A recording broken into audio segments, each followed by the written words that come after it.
Hi friends, welcome to Rekhasri kitchen. నేను మీ రేఖాశ్రీ అండి. అందరూ ఎలా ఉన్నారు, బాగున్నారా? ఈరోజు మన వీడియో వచ్చేసి డ్రై ఫ్రూట్స్ ఈవినింగ్ స్నాక్స్ అండి. పిల్లలకి ఇలా చేసి పెడితే చాలా ఇష్టంగా తింటారు. ఇలా ఊరికే ఇస్తే మాత్రం తినరండి. ఇలా కొంచెం అంటే నేను చూపిస్తాను ఇది ఎలా తయారు చేయాలనేది. ఒక ప్యాన్ తీసుకొని ప్యాన్లో ఇలా జీడిపప్పులు బాదం పప్పులు వేయించుకోవాలి. సో నేను ఫస్ట్ అయితే జీడిపప్పులు వేయించుకుంటున్నాను. కొంచెం ఆయిల్ కానీ నెయ్యి కానీ ఏదైనా వేసుకోవచ్చు. నేనైతే ఇక్కడ ఆయిల్ వేసుకొని ఇలా జీడిపప్పులు వేయించుకుంటున్నాను. సో ఇవి కొంచెం కలర్ రాగానే ఇవి తీసి పక్కకు పెట్టుకోవాలండి. హెల్త్కి కూడా చాలా మంచిది. సో ఇలా ఈవినింగ్ ఏదో ఒకటి అడుగుతూ ఉంటారు కదా పిల్లలు. సో అలాంటప్పుడు ఇలా చేసి పెట్టండి, చాలా ఇష్టంగా తింటారనమాట. హెల్త్కి కూడా చాలా మంచిది. సో ఇవి ఇలా కలర్ వచ్చేంతవరకు వేయించుకోవాలి. ఈ మాత్రం కలర్ వస్తే సరిపోతుందండి. ఇవి పక్కకు తీసి పెట్టుకుందాము. సో ఇదే ప్యాన్లో మళ్ళీ మనము సేమ్ అండి బాదం పప్పులు కూడా వేయించుకుందాము. చూస్తున్నారు కదా ఈ విధంగా. సో ఇవి కూడా కొద్దిగా కలర్ వచ్చేంతవరకు వేయించుకుందాము.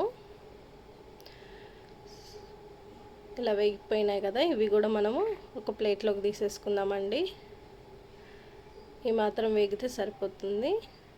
సో మీలో ఎంతమందికి ఇలా బాదం పప్పులు జీడిపప్పులు ఇలా వేయించుకొని ఉప్పు కారం వేసుకుంటే నచ్చుతుందో కామెంట్ చేయండి. సో చూస్తున్నారు కదా, ఇలా రెండు వేయించుకొని ఇలా వేడిగా ఉన్నప్పుడే నేను కొద్దిగా ఉప్పు కారం వేసి మిక్స్ చేస్తున్నానండి. చాలా తక్కువ అండి, పిల్లలకైతే కొంచెమే వేయండి, ఎక్కువ వేస్తే మళ్ళీ తినరు వాళ్ళు. సో తర్వాత కొద్దిగా సాల్ట్ ఇలా వేసి చక్కగా మిక్స్ అయ్యేలాగా కలిపేసుకోవాలి. ఇలా కలిపేసుకొని ఇలా కొద్దిగా చల్లారిన తర్వాత పిల్లలకి ఇస్తే హ్యాపీగా తినేస్తారండి. క్రంచీగా ఉంటాయి, చాలా అంటే చాలా టేస్టీగా ఉంటుంది. సో ఇది ఫ్రెండ్స్ నా వీడియో. ఈ వీడియో మీకు నచ్చితే లైక్ చేయండి, షేర్ చేయండి, సబ్స్క్రైబ్ చేసుకోండి. సో లైక్ ఇవ్వడం మాత్రం మర్చిపోకండి. మీరు లైక్ ఇవ్వడం వల్ల ఇంకా కొంతమందికి రీచ్ అవుతుందండి నా వీడియో. సో ఇలాగే సపోర్ట్ చేస్తారని అనుకుంటున్నాను. మరో రెసిపీతో మళ్ళీ మేము ముందుకు వస్తానండి.